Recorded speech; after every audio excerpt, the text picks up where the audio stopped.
शुरू करते हैं, है ना। बहुत सिंपल तरीके से चीज़ों को समझने की कोशिश करते हैं। आप मुझे जानते हैं? नहीं जानते हैं। मैं एम आलम हूँ। मैं आपको पॉलिटी, गवर्नेंस, एथिक्स ये सारी चीज़ पढ़ाऊँगा। इसके अलावा ऐसे वाला पार्ट भी देखूँगा और बस बाकी जितनी ज़रूरत पड़ेगी, जितना मुझे आता है मैं आप लोग का साथ देता रहूँगा, है ना। ये सारी चीज़ें हैं। और इसके अलावा आपके निखिल सर हैं जो आपको इकोनॉमी पढ़ाते हैं, और हर्षित सर हैं वो आपको ज्योग्राफी पढ़ाते हैं, शीतल मैम हैं आईआर पढ़ाती हैं, है ना। इसी तरीके से सारे टीचर हैं। और इसके अलावा बाकी जो चीज़ें हैं वो आपके दिल्ली से टीचर आ रहे हैं वो पढ़ाने के लिए। यहाँ पे मैं खुद दिल्ली से ही हूँ, है ना। और इसके अलावा जो भी यहाँ पे हैं, चाहे आप कंटेंट में देख लें चाहे आप कहीं भी देख लें, सब यूपीएससी बैकग्राउंड से ही हैं, है ना। जिन्होंने या तो मेंस दिया हुआ है या दिल्ली में रह करके अपनी तैयारी किए हुए हैं, है ना। तो ये सारी चीज़ें हैं। और सफ़र शुरुआत करते हैं, है ना। आज से पहली शुरुआत है। अच्छी शुरुआत नहीं कह सकते क्योंकि सब कुछ डिस्टर्ब सा हो गया है ना, लेकिन फिर भी अगर आज की क्लास से आप थोड़ा बहुत भी कुछ भी समझ करके जाते हैं तो ये एक अचीवमेंट होगा, है ना। शुरुआत करें फिर, है ना। और आप में से कितने लोग हैं जो इंग्लिश मीडियम वाले हैं, कितने लोग हिंदी मीडियम वाले हैं? आप लोग हिंदी हिंदी ओके, चलिए तो हम लोग शुरू करते हैं। पहले हम लोग कोई भी टेक्निकल टर्म में हम नहीं जा रहे हैं ना, पहले सामान्य तौर पे जो चीज़ें आप समझ सकते हैं उसके बारे में बात कर रहे हैं हम। गवर्नेंस, गवर्नेंस का मतलब ऐसे बोलेंगे आप तो अभिशासन बोल सकते हैं उसको, शासन अभिशासन बोल सकते हैं ना। एक होता है गवर्नमेंट और दूसरा होता है क्या, गवर्नेंस, है ना। तो गवर्नमेंट और गवर्नेंस की अगर हम बात करते हैं तो शॉर्ट में लिखूँ ना, गवर्नमेंट समझ में आ रहा है, गवर्नमेंट, है ना। और दूसरी तरफ है गवर्नेंस। पहली चीज़ तो ये जानना है हमको कि इनके बीच में क्या डिफरेंस है। इसके बीच में जो डिफरेंस है वो ये है कि गवर्नमेंट की अगर हम बात करते हैं तो एक आपको फॉर्मल स्ट्रक्चर दिखाई पड़ता है ना। एक प्रधानमंत्री होंगे, उसके ऊपर एक राष्ट्रपति होंगे, है ना, काउंसिल ऑफ मिनिस्टर होगा, है ना, सारे डिपार्टमेंट्स होंगे, फिर इसके बाद ये सारी चीज़ें। और इसके अलावा मिनिस्टर का भी कई लेवल है, जैसे कैबिनेट मिनिस्टर है ना, स्टेट मिनिस्टर है, इस तरीके से कई सारे मिनिस्टर हैं, है ना। तो पूरा एक गवर्नमेंट का पूरा एक स्ट्रक्चर होता है। ये आपका गवर्नमेंट है जो क्या है, फॉर्मली आपको दिखता है ना, विजिबल होता है, आप देख सकते हैं उसको, समझ सकते हैं कि ये गवर्नमेंट है ना। गवर्नेंस क्या होता है, गवर्नेंस एक्चुअल में वो होता है जैसे आप अगर गवर्नमेंट में हैं तो आप डिसीजन मेकिंग करते हैं, है ना, निर्णय लेते हैं। निर्णय लेने के साथ साथ और क्या करते हैं, पॉलिसी बनाते हैं, है ना, मतलब नीतियाँ बनाते हैं। नीतियाँ बनाने के साथ साथ आप क्या करते हैं, उसको लागू करते हैं। तो ये सारी जो चीज़ें आप करते हैं ना, ये सारी चीज़ें क्या आती हैं, गवर्नेंस में आती हैं। ये बात समझ में आ रही है, अच्छे समझ में आ रही है ना। तो गवर्नमेंट और गवर्नेंस में फ़र्क समझ में आया।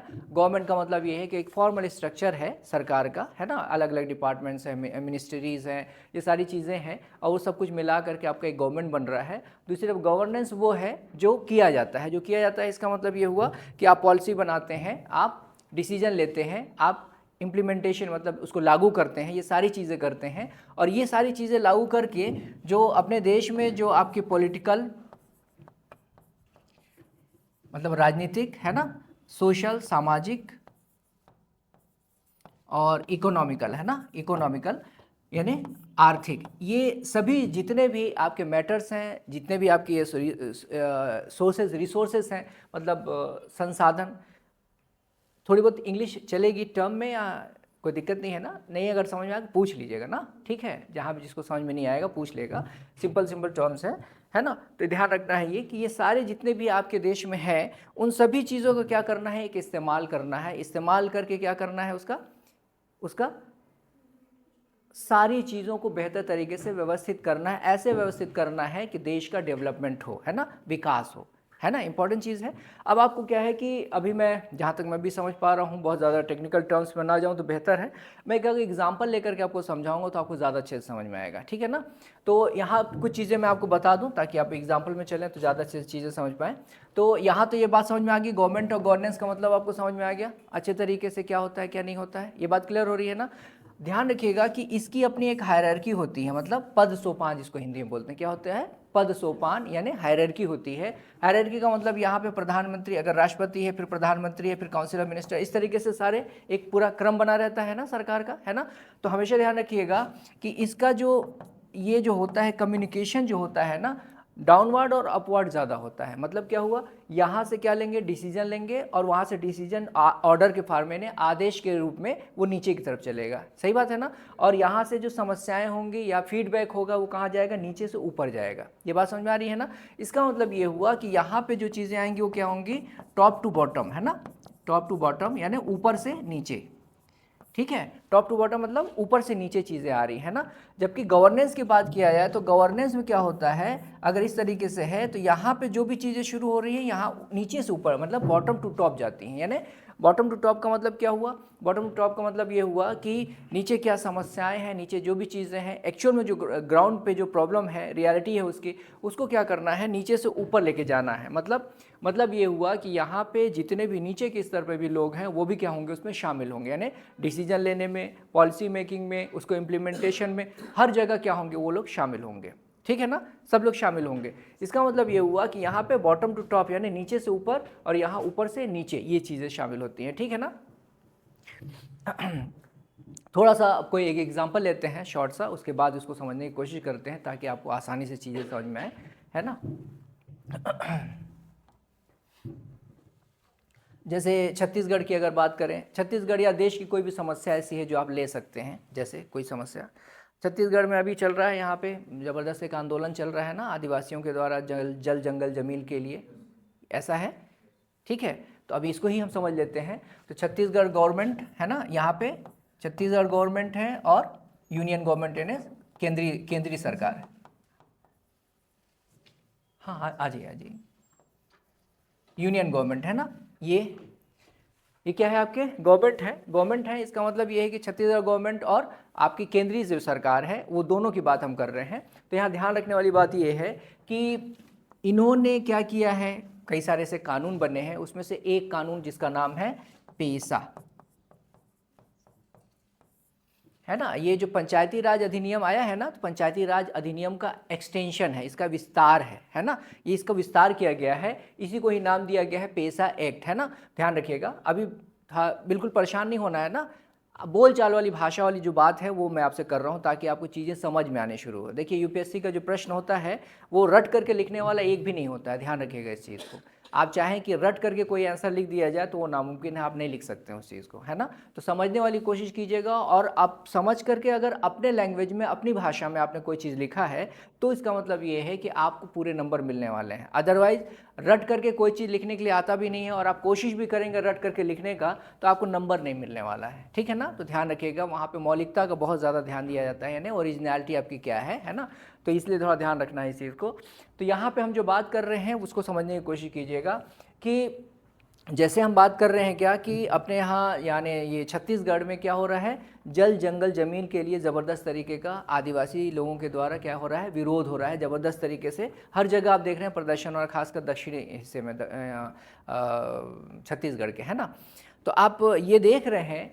तो इसके पहले अगर हम थोड़ा चलते हैं तो एक एक्ट जब ये आया था 1996 में, तो 1996 में जब ये एक्ट आया था तो इसमें ये कहा गया था कि अगर कुछ भी जो ट्राइबल एरिया है, यानी जो जहाँ पे आदिवासी बहुल क्षेत्र है जो है, तो ट्राइबल एरिया या आदिवासी बहुल जो क्षेत्र है वहाँ पे कुछ भी किया जाना है, अगर कोई भी वहाँ पे डिसीजन लिया जाना है, या फिर वहाँ की ज़मीन का कोई इस्तेमाल है, माइंस मतलब खदान वदान, है ना, इस तरीके की चीज़ें करनी है आपको, तो वो सारी चीज़ें जो है वो यहाँ की, यानी जो इस एरिया में जहाँ पे क्या है, जहाँ पे आदिवासियों का बहुमत है, व जहाँ आदिवासी ज़्यादा रहते हैं, तो वहाँ पे पेसा एक्ट कहता है कि यहाँ की ग्राम सभा, है ना, यहाँ की ग्राम सभा जो है वो क्या करेगी, ग्राम सभा जो है इस बात पे निर्णय लेगी, यानी अपने 2/3 मेजॉरिटी से क्या करेगी, वो 2/3 बहुमत से क्या करेगी, वो निर्णय लेगी। अगर ये कहती है, यानी यहाँ की ग्राम सभा अगर ये कहती है कि अगर यहाँ पे कोई माइनिंग, मैं थोड़ा सा ना वो हिंदी इंग्लिश में थोड़ा सा हो जा रहा है ना, खदान बोलते हैं ना, हाँ, तो खदान जो है ना, वो खदान की अगर बात करें तो अगर वहाँ खदान अगर माइनिंग वगैरह करनी है, अगर इसका मतलब ये है कि ग्राम सभा 2/3 बहुमत से कहती है कि हाँ ठीक है यहाँ पे माइनिंग करना है आपको, इसका मतलब तभी किया जा सकता है, अदरवाइज नहीं किया जा सकता है। ये बात समझ आ रही कि नहीं आ रही है। इसका मतलब ये हुआ कि अगर ये पेसा एक्ट लाया गया था तो ये क्या था, गवर्नेंस है कि नहीं है, गवर्नेंस के लिए लाया गया था। क्यों? क्योंकि यहाँ पे ग्राम सभा जो कि सबसे निचला स्तर है, क्या है, सबसे निचला स्तर है ये, और सबसे निचले स्तर से यानी आम जनता का यहाँ पे पार्टिसिपेशन दिखाई पड़ रहा है। और हमने गवर्नेंस में क्या देखा है, यहाँ पे नीचे से ऊपर की तरफ चीज़ें चलती हैं, सही बात है ना। इसका मतलब नीचे के स्तर पे लोगों के द्वारा क्या दिया जा रहा है, निर्णय लिया जा रहा है, मतलब जो भी निर्णय लिया जाना है वहाँ पे प्रत्येक लोगों की एक भागीदारी, पार्टिसिपेशन दिखाई पड़ रहा है। वो तय कर रहे हैं कि वहाँ पे ये खदान होनी चाहिए या नहीं होनी चाहिए, वहाँ पे खुदाई होनी चाहिए कि नहीं होनी चाहिए, है ना, सही बात। इसका मतलब ये हुआ कि पेशा एक्ट जो है, ये कहा गया कि ग्राम सभा को ज़्यादा एम्पावर किया गया, ज़्यादा शक्तिशाली बनाया गया कि वहाँ पे ग्राम सभा जो है वो ये तय करे कि वहाँ पे माइनिंग होगी या नहीं होगी, ठीक है ना। इसका मतलब क्या हुआ, इसका मतलब ये हुआ कि अगर इस तरीके का अगर एक्ट बनाया गया है तो यहाँ पे गवर्नेंस अच्छी स्थिति में दिखाई पड़ रहा है। अगर इसको फॉलो किया जाता, अगर इस चीज़ को अगर लागू किया जाता, तो ये बताइए आदिवासी जनता जो है सड़क पे होती, अभी पुलिस और जनता जो है एक दूसरे के सामने सामने होती नहीं ना। वहाँ पे क्या होता, वहाँ पे ये होता कि अगर ग्राम सभा से अगर आप अच्छे से बातचीत करते, समझाते उनको, और उनकी जल जंगल ज़मीन के अधिकार को बनाए रखते हुए माइनिंग वहाँ पे की जाती है अगर, है ना, मतलब खुदाई की जाती है, वहाँ से मिनरल्स वगैरह निकाले जाते हैं ना, तो इसका मतलब ये है। और उनको ये भी बताते कि भाई आपके जो लोग हैं घर वाले, उनको ही काम मिलेगा वहाँ पे, है ना, इसका फ़ायदा आपको पहुँचेगा। इसके बाद फिर जो माइनिंग हो जाएगी उसके बाद फिर हम पूरी कोशिश करेंगे कि अपने पर्यावरण और जंगल को उसी तरीके से फिर से हरा भरा किया जाए, या फिर वहाँ पे जहाँ पे माइनिंग हो रही है, जहाँ पे खदान बनाया जा रहा है, उससे अलग हट करके भी हम ऐसी कोशिश करेंगे कि जितना पर्यावरण की क्षति होगी उतने पर्यावरण को वहाँ पे हम क्या करेंगे, उसको फुलफिल करेंगे। ये सारी चीज़ें बात समझ आ रही कि नहीं आ रही है। इसका मतलब ये हुआ कि अगर ऐसा होता तो इसका मतलब ये हुआ कि आपका पर्यावरण भी दुरुस्त रहता, सही बात है ना, एनवायरनमेंट दुरुस्त रहता। इसके अलावा माइनिंग से जो आपके मिनरल्स वगैरह जो मिलते हैं, आपको लोहा कोयला वगैरह जो भी मिलता है, वो देश के विकास में उसका यूज़ होता, सही बात है ना। कहीं से कोई विरोध नहीं होता, लोगों को काम भी मिलता है यहाँ पे। इसका मतलब ये है कि ये विकास होता ना, बोलिए, ये विकास होता ना। और ये कैसा विकास होता, सस्टेनेबल, यानी उसको क्या कहते हैं, सतत विकास, है ना, सतत विकास यानी अपने पर्यावरण को ध्यान में रखते हुए विकास करना, यही है ना मतलब। इसका मतलब अगर कोई सरकार इस तरीके से पॉलिसी बनाती है और इस तरीके से उसको लागू करती है कि वहाँ पे विकास हो रहा है, सबकी भागीदारी सुनिश्चित हो रही है, फ़ायदा सबको मिल रहा है, साथ ही साथ हमारा पर्यावरण भी सुरक्षित रह रहा है, इसका मतलब ये है कि इसको क्या कहेंगे हम, गुड गवर्नेंस कहेंगे, सुशासन कहेंगे, बोलिए। अगर पब्लिक जो है जो जनता है, पब्लिक है, अगर सरकार के खिलाफ इस तरीके से नारेबाजी कर रही है, आंदोलन कर रही है, बहुत सारे इसमें हिंसात्मक भी गतिविधियां हो जा रही हैं, बहुत सारे लोग जो हैं, इस समय बहुत सारे वीडियोज इस तरीके के आ रहे हैं जहां पे ये कहा जा रहा है कि अगर इस तरीके से किया गया तो हिड़मा मारा गया है, हम लोगों को अभी वो क्या कहते हैं, हथियार उठाने में बहुत ज़्यादा टाइम नहीं लगेगा, इस टाइप की धमकी लगातार दी जा रही है। सुना है कि नहीं आपने, है ना। इसका मतलब क्या हुआ, ये विकास कहीं जा रहा है, कोई दिशा इसको मिल रही है, नहीं मिल रही है ना, बल्कि क्या होगा, इसमें बहुत सारे लोगों को वहाँ पे मौत होगी, बहुत सारी हिंसा होगी, पूरा टर्बुलेंस होगा, बहुत उथल पुथल जैसी चीज़ें वहाँ पे होंगी। और ऐसे सिचुएशन में जो विकास होगा, अगर मान लीजिए क्या है, अगर माइनिंग होती है, खूब कोयला वोयला सारी चीज़ें मिलती भी हैं अगर, इसका मतलब क्या हुआ, किसी की कीमत पर आप क्या कर रहे हैं, ग्रोथ कर रहे हैं, डेवलपमेंट नहीं कर रहे हैं आप एक्चुअल में, है ना। मतलब क्या हुआ, मतलब ये हुआ कि दो टर्म है यहाँ पे, एक है ग्रोथ और दूसरा है डेवलपमेंट, है ना।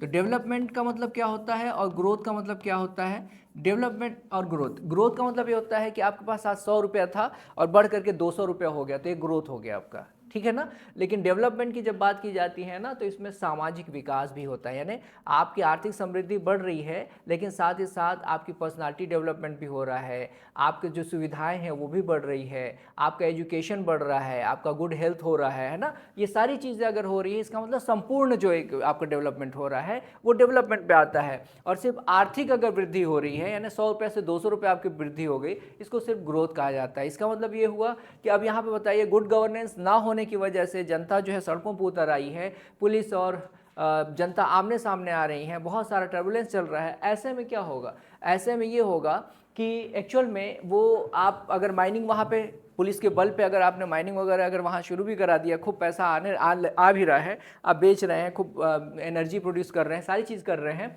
तो वहाँ पे क्या हो रहा है, ग्रोथ हो रहा है। एक्चुअल में गरीबों तक वो सारी चीज़ नहीं पहुँच रही, सही बात है कि नहीं। इसका मतलब ये हुआ कि अगर हम यहाँ पे बात करें गवर्नेंस का, तो गवर्नेंस यानी गुड गवर्नेंस की अगर हम बात करें तो गवर्नेंस यहाँ पे क्या होगा, गवर्नेंस का मतलब ये हुआ कि अगर सरकार ऐसी पॉलिसी बनाती, ऐसी नीति बनाती जिसमें सबको साथ ले करके चलती और उन सारी चीज़ों में उनको ये पूरी तरह से समझा बुझा करके ये कहती कि भाई अगर ऐसा करने से ये होगा, यानी पर्यावरण को, जंगल जमीन अगर ये नुकसान पहुंच रहा है तो हम उसकी भरपाई करेंगे, है ना। साथ ही साथ आपकी निगरानी में ही सारी चीज़ें होंगी, है ना। और इसके लिए निगरानी के लिए आप क्या करते हैं, ऐसा करते हैं कि कुछ एडमिनिस्ट्रेशन के कुछ सीनियर ऑफिसर्स, है ना, और इसके अलावा उस क्षेत्र के, जैसे उस क्षेत्र के कोई सरपंच हो गया, है ना, कुछ इस तरीके के वहाँ के लोग हो गए जो बड़े जाने माने लोग हैं ना, तो उन सभी लोगों को मिला करके एक क्या बना लेते, कमेटी बनाते और बोलते कि ये आप लोग की निगरानी में ही सारा काम होगा, जहाँ पे कुछ भी गलत होगा आप लोग बताएंगे, उसको सुधारा जाएगा। अगर ऐसा किया जाता तो क्या इस तरीके की स्थिति उत्पन्न होती जो आज उत्पन्न हुई है। मेरी बात समझ में आ रही कि नहीं आ रही अच्छे से ना। तो इसीलिए क्या कहा जा रहा है कि यहाँ पे जो गवर्नेंस की बात की जा रही है, तो यहाँ पे सबसे बड़ी परेशानी किस चीज़ की आपको समझ में आ रही है अभी फिलहाल छत्तीसगढ़ में, जो ये सारे मुद्दे उभर करके सामने आ रहे हैं, गवर्नेंस की कमी समझ में आ रही कि नहीं आ रही है ना। तो यहाँ ध्यान रखिएगा कि ये पेसा एक्ट जो है ना, ऐसा है कि बिल्कुल इसको एकदम न्यूट्रलाइज कर दिया गया, माना ही नहीं जा रहा है पेसा एक्ट अब, है ना।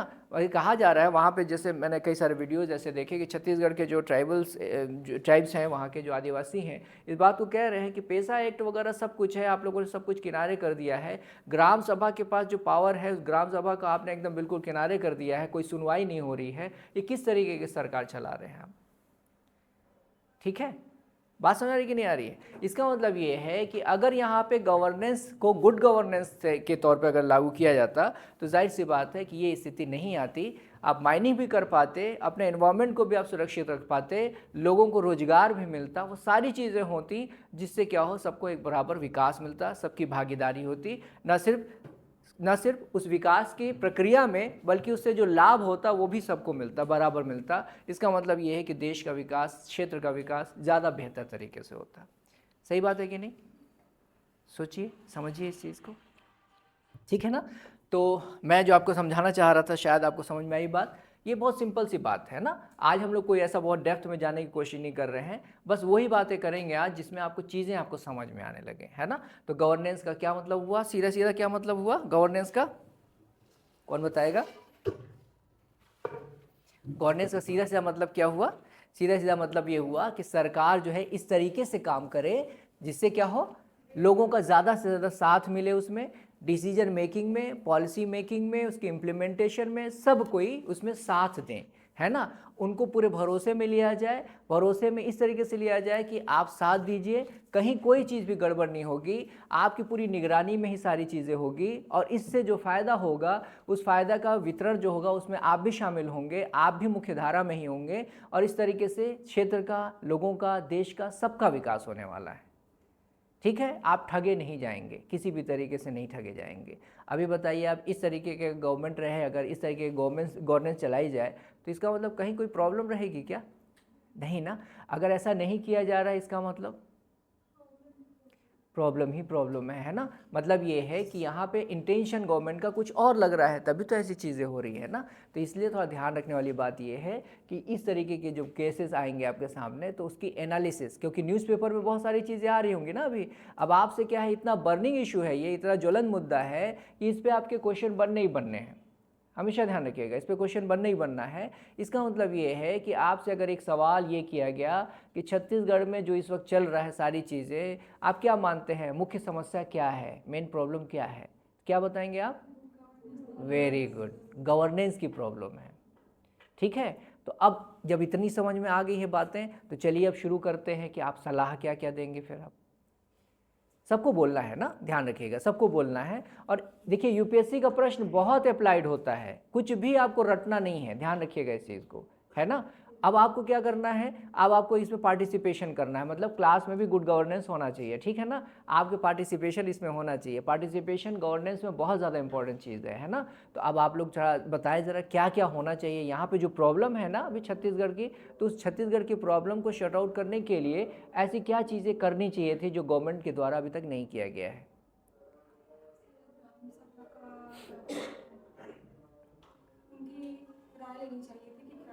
ग्राम सभा के पास जो शक्ति है, उस शक्ति को एक रेस्पेक्ट मिलना चाहिए था, उसको इज्जत मिलनी चाहिए थी, उसकी जो पावर है उसको मेंटेन करना चाहिए था।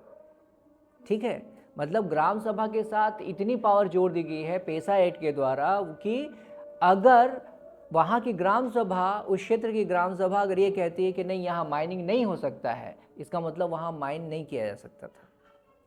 ठीक है, अगर वहाँ की ग्राम सभा कहती है कि होना चाहिए तभी हो सकता है, अदरवाइज नहीं। ठीक है, अगर मान लीजिए कि अगर जैसे एक इन केस कि अगर वहाँ के जो ग्राम सभा है, हम इसको पूरा इज्जत दे रहे हैं, पेशा एक्ट के जो है बताया गया है उसके तहत हमने पूरी इज्जत दी है और हमने ये कहा कि ठीक है ग्राम सभा जो बोलेगी वही होगा, फाइनल मतलब अल्टीमेट जो है वही हमको करना है ना अल्टीमेटली। तो अब यहाँ समझने वाली जो बात है वो ये है कि अगर इन केस अगर कहा जाए कि वहाँ पे ग्राम सभा ने ये कहा कि नहीं आपको यहाँ पे खदान उदान नहीं खोदना है, माइनिंग नहीं करनी है यहाँ पे, उस केस में भाई ये भी तो केस हो सकता है ना, सही बात है कि नहीं। और ये गवर्नमेंट को शायद पता था कि अगर हम वहाँ ग्राम सभा की अगर अनुमति लेने लगे इसका मतलब वो ना ही कहेंगे, ना कहेंगे इसका मतलब ये है कि सारा काम रुक जाएगा, इसीलिए क्या है फोर्सफुली काम कराया जाए। तब इस केस में क्या होगा?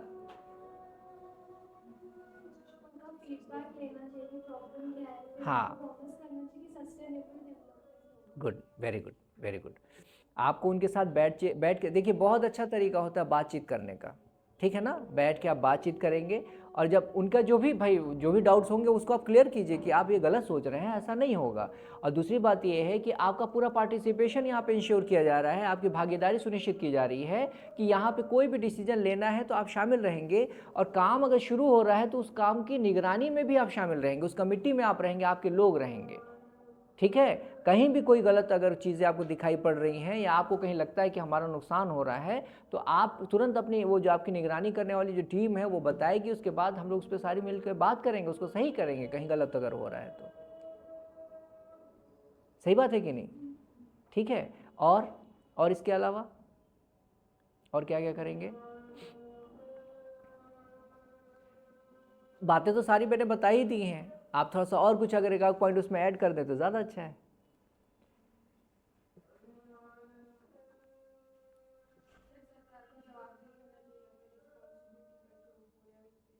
हाँ बिल्कुल, जवाबदेह तो होना ही चाहिए, बिल्कुल होना चाहिए, बहुत अच्छी बात कह रही हैं, है ना। कैसे कैसे उसको सुनिश्चित करेंगे जवाबदेही?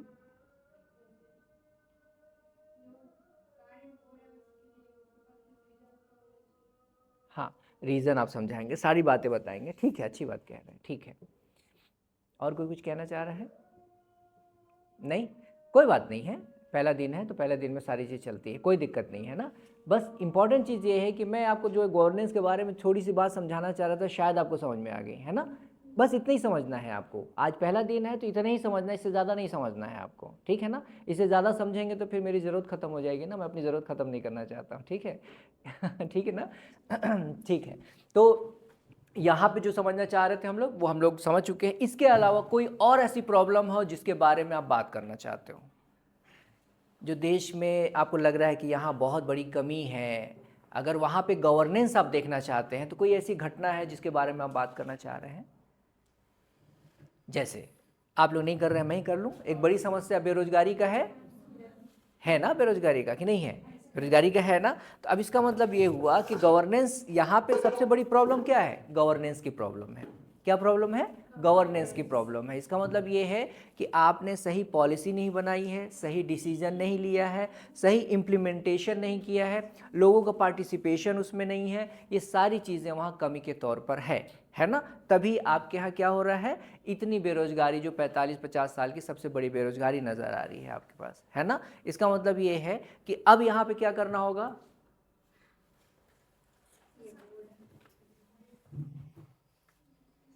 ये कैसे अपने से बदल जाता है? अच्छा, टच हो गया था, ओके, ठीक है। तो हम समझते हैं इस चीज़ को, है ना, कैसे बेरोजगारी एक बड़ी समस्या है ना। आप लोग सभी लोग क्लास में हैं? आज मैं क्लास में नहीं हूँ, मुझे मज़ा नहीं आ रहा है। सही में सब डिस्टर्ब हो गया ना, बहुत मूड से आया था कि चलो आज मतलब अच्छी चीज़ें अच्छी बातें होंगी, और फिर यहाँ पे नीचे आने के बाद इतना रश, और फिर उसके बाद सब ऊपर नीचे भी हो गई क्लास, है ना। चलिए फिर कोशिश करते हैं। मैं आपको कुछ एग्जाम्पल पहले देना चाहूँगा, है ना। बिल्कुल जनरल बातें कर रहे हैं, लेकिन यूपीएससी के सारे क्वेश्चन हैं, ध्यान रखिएगा। ये सारे जितनी बातें मैं कर रहा हूँ सारे क्वेश्चन हैं और किसी न किसी फॉर्म में आपके यूपीएससी में आए हुए क्वेश्चन है ये, है ना। तो ध्यान ये रखना है कि आज हम लोग क्या कर रहे हैं, सिर्फ वो एक अप्रोच देख रहे हैं, किस टाइप के प्रश्न बन रहे हैं। और अप्लाइड क्वेश्चन होने का क्या मतलब होता है, अप्लाइड होने का मतलब जो व्यवहारिक जीवन में घटित हो रहा है ना, वहाँ से प्रश्न। तो आप अगर देखेंगे यूपीएससी के सारे प्रश्न उठा कर देखेंगे, क्वेश्चन उठा के देखेंगे ना, तो आज की जो घटनाएं हैं ना, उन्हीं घटनाओं पर ही सारे प्रश्न बन रहे हैं, ठीक है ना। उन्हीं घटनाओं पे सारे प्रश्न बन रहे हैं और उसमें भी सबसे बड़ा जो मुद्दा आ रहा है गवर्नेंस का मुद्दा आ रहा है, ठीक है ना। इसीलिए ध्यान रखिएगा कि गवर्नेंस को बहुत अच्छे से समझना बहुत ज़्यादा ज़रूरी है ना। तो समझते हैं इस चीज़ को। और जैसे अभी हम लोग अनएम्प्लॉयमेंट की बात कर रहे हैं, हम लोग बेरोजगारी की बात कर रहे हैं ना, हिंदी में ही लिखता हूँ, सॉरी, बेरोजगारी, ठीक है, अनएम्प्लॉयमेंट, है ना। बेरोजगारी की अगर हम बात करते हैं तो मैं आपको कुछ एग्जाम्पल देना चाह रहा हूँ ना। उन सारे एग्जाम्पल को देखेंगे ना तो आपको ये लगेगा कि जो एक फ़र्क पैदा करने वाली जो चीज़ है वो क्या है, सिर्फ और सिर्फ गवर्नेंस है, ठीक है ना। जैसे एक एग्जाम्पल के तौर पे कुछ कंट्रीज़ ले लेते हैं। जैसे एक कंट्री है जर्मनी, नाम सुना है, ये भाटा गाँव के बगल में है, नहीं, अच्छा ठीक है। एक हम ले लेते हैं सिंगापुर, है ना, Singapore.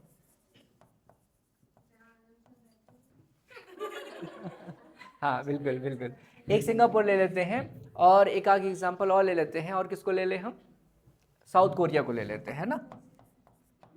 South Korea, south Korea क्या कहा, अच्छा साउथ कोरिया अच्छा ठीक है।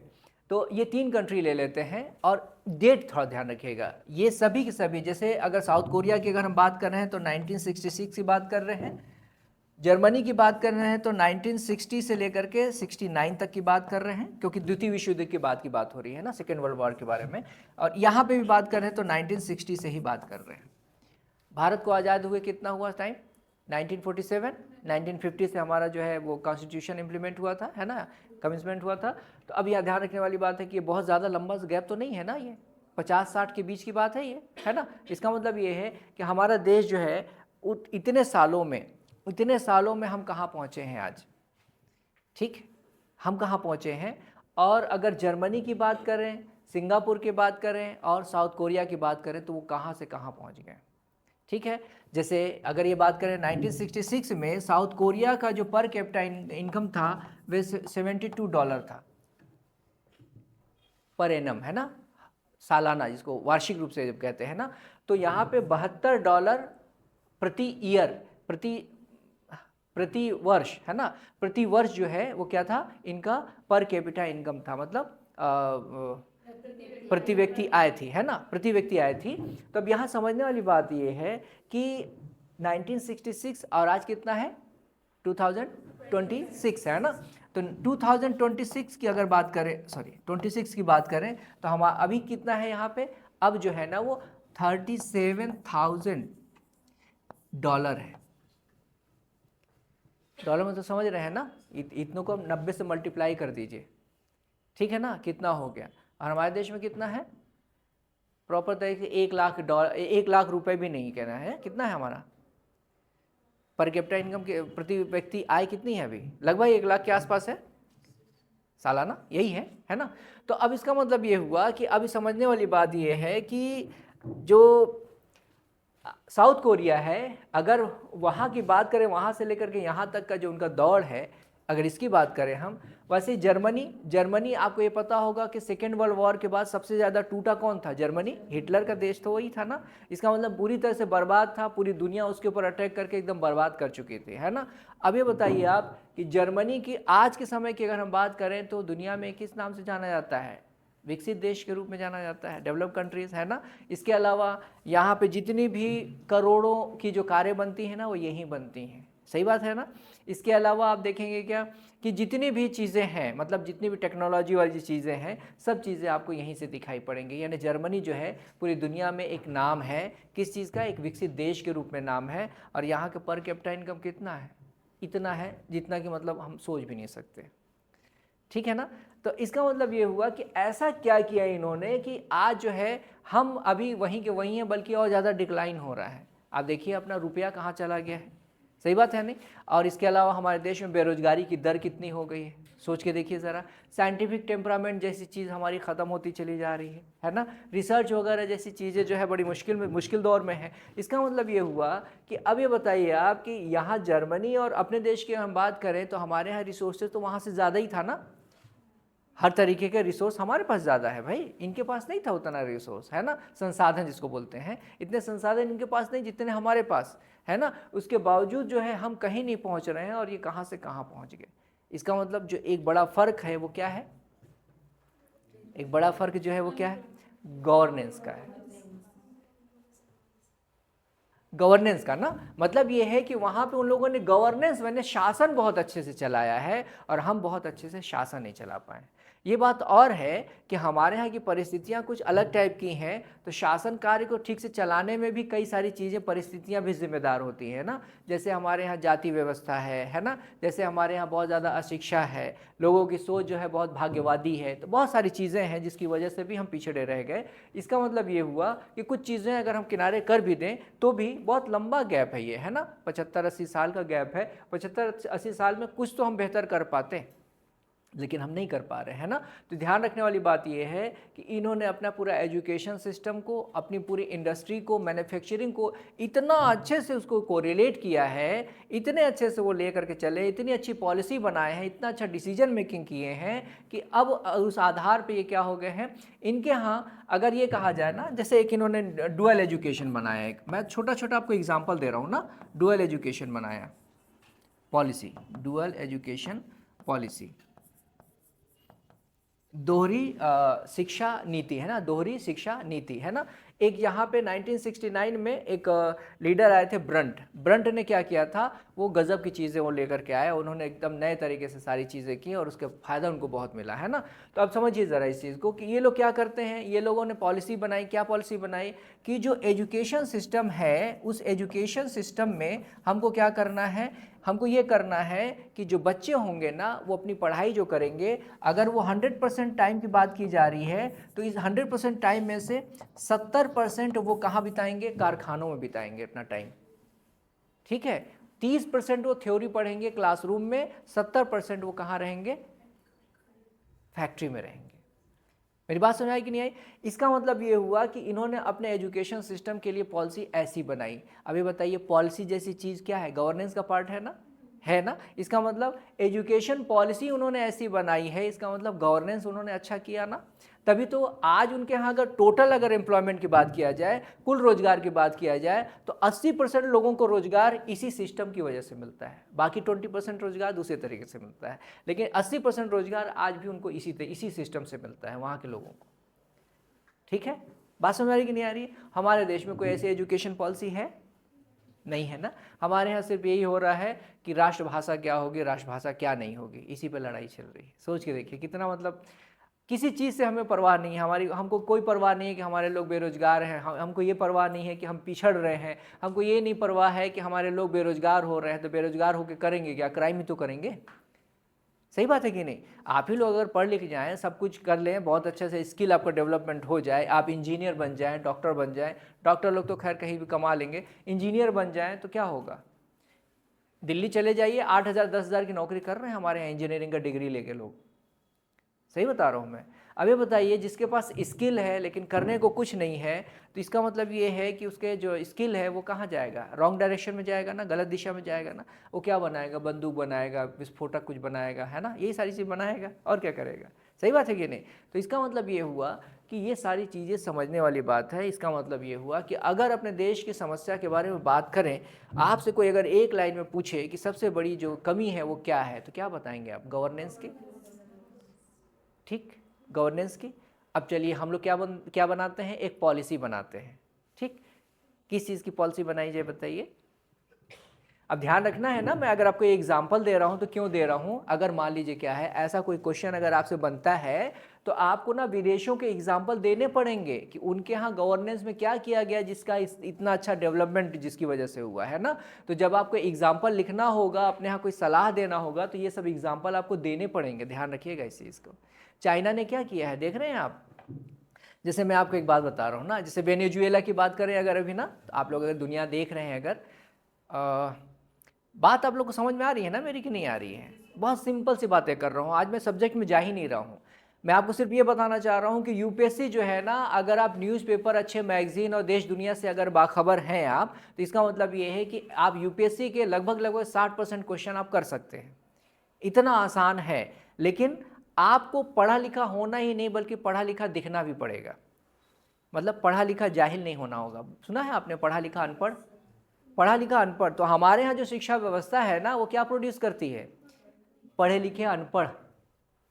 सच्चाई यही है, ठीक है ना? पढ़े लिखे अनपढ़। और अभी भी मैं अगर आप पूरी क्लास की बात करूं मैं ना, तो आप अगर सारी क्लास का अगर मैं टेस्ट लेना शुरू कर दूं, ऐसी बातों बातों में लिखवा करके नहीं, तो आप यकीन मानिए कि सारे के सारे बच्चे फेल होंगे। शायद एक आपको इसमें से पास होंगे, जिस क्राइटेरिया की बात कर रहा हूं मैं, ठीक है ना? मतलब बहुत सारे बच्चे ऐसे भी होंगे जो सीरियस होंगे ही नहीं, नॉन सीरियस बैठे होंगे। मतलब क्या बोल रहे हैं क्या नहीं, उसका दिमाग कहीं और चल रहा होगा। है ऐसा? मैं अगर कोई सवाल पूछूंगा तो फिर बोलेंगे कि दोबारा एक बार फिर सवाल पूछिए। ऐसा होता है, ठीक है ना? इसका मतलब ये हुआ कि आप ये बताइए कि इतनी बड़ी कमी है और उसके बाद भी नॉन सीरियस आप एकदम है, बिल्कुल सीरियस नहीं है। अब क्या करेंगे, क्या बताइए? आने वाले समय में नौकरियां तो घटती चली जा रही, सही बात है कि नहीं? है ना? और आप अपनी पढ़ाई का लेवल देख लीजिए, क्या पढ़ाई कर रहे हैं, कैसे पढ़ाई कर रहे हैं। बिल्कुल भी सीरियस नहीं है आप, बिल्कुल भी सीरियस नहीं है। थोड़ा सा मेहनत करना पड़ता है तो आप क्या कहते हैं कि नहीं नहीं, ये वाला तरीका ठीक नहीं है, पिछला वाला तरीका ठीक था। ठीक है? जब से सबसे ज़्यादा ज़रूरी चीज़ इस वक्त है आपको आत्मनिर्भर बनना, सेल्फ डिपेंड बनना सबसे ज़्यादा ज़रूरी चीज़ है।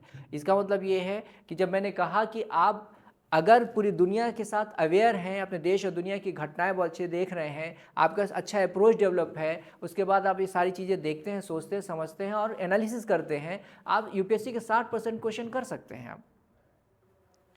तो कठिन कहाँ है भाई? 50%, 55%, 52% तो टॉपर बनते हैं यूपीएससी के, मालूम है कि नहीं आपको? जो 52%, 54% वाले होते हैं वो फर्स्ट रैंक लाते हैं, और आपका 60% क्वेश्चन तो ऐसे ही बन जा रहे हैं आपके। ठीक है? तो इसका मतलब ये है कि इस सफ़र की शुरुआत करने में सबसे जो बड़ी चीज़ है वो आपका अपने लिए एक रेजोल्यूशन है, वो ये है कि हाँ, मुझे एनी हाउ करना ही करना है, बहुत मेहनत करनी है, और एक ही बार आपको मेहनत करनी है, बार बार नहीं। क्योंकि आपको अगर दौड़ना सीखना है तो इसका मतलब ये है कि आपको एक ही बार दौड़ना सीखना होगा ना। अगर आपको तैरना सीखना है तो एक ही बार तैरना सीखना होगा ना, कि रोज़ रोज़ सीखना है, नहीं ना।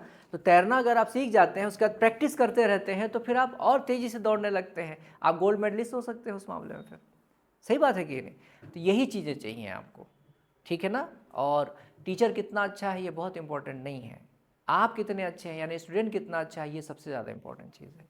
तो आपके बीच में जो आप लोग बैठे हुए हैं, आप में और जो सेलेक्ट हो गए हैं, उनके बीच में सिर्फ इतना ही सा फ़र्क है, क्या? कि वो जो है ना अपने टीचर से भी बेहतर होते हैं, जो सिलेक्शन पाए हैं, और बाकी सिर्फ एक्सपेक्टेशन रखते हैं सबसे कितनी आसानी से मुझे ये मिल जाए, मेरा सिलेबस कंप्लीट हो जाए, लिखा लिखाया सब कुछ हो, यही सारी चीज़ें। कोई अपनी मेहनत नहीं करना चाहता, ठीक है? तो ये समझिए आप कि आप जब तक मेहनत नहीं करेंगे तो भीड़ में ही शामिल रहेंगे। आप देखिए लेटरल एंट्री हो रही है भाई, गवर्नमेंट ने लेटरल एंट्री बना ही दिया है, आप देख ही रहे हैं। अब आपके एग्जाम से नहीं बल्कि कई सारे साइट से भी आप वो मनपसंद लोगों को आईएएस बनाएंगे, वो बना ही रहे हैं हर साल। सही बात है ना? तो अब इसका मतलब आपके अपॉर्चुनिटीज़ तो लगातार कम ही होते जा रहे हैं ना, और आप और ज़्यादा लापरवाह हुए जा रहे हैं। तब ये सोच लीजिए, ज़्यादा लापरवाह होने का मतलब किसको किसको सज़ा मिलने वाली है? आप ही को मिलने वाली है। ठीक, समझाई बात कि नहीं? तो बहुत एकदम कमिटमेंट करके क्लास में आए हैं, या ऐसे ही चले हैं, चलो यार देख लेते हैं? मतलब अ, अ, मतलब प्रतिज्ञा प्रतिज्ञा प्रतिबद्धता है ना, ये कर के आए हैं क्लास में, ऐसे ही आ गए हैं बस?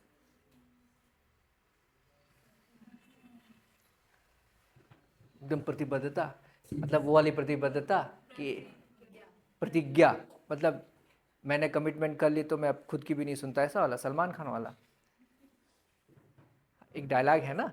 हाँ, चलिए हम लोग शुरू करते हैं ना। कोई आज हम लोग क्या क्या बनाते हैं, एक गवर्नेंस के लिए कुछ ऐसी चीज़ करते हैं जिससे आपको और अच्छे से चीज़ें समझ में आ जाए, ठीक है ना? कोई भी आप छत्तीसगढ़ की कोई घटना, कोई भी घटना आप उठा लीजिए, मैं बाहर आपको ले ही नहीं जा रहा हूँ अभी ना। मैं आपको जो बताना चाह रहा हूँ, थोड़ा सा एक एग्जांपल मैं दे दूँ थोड़ा सा बाहर का, उसके बाद आते हैं टॉपिक पे, है ना?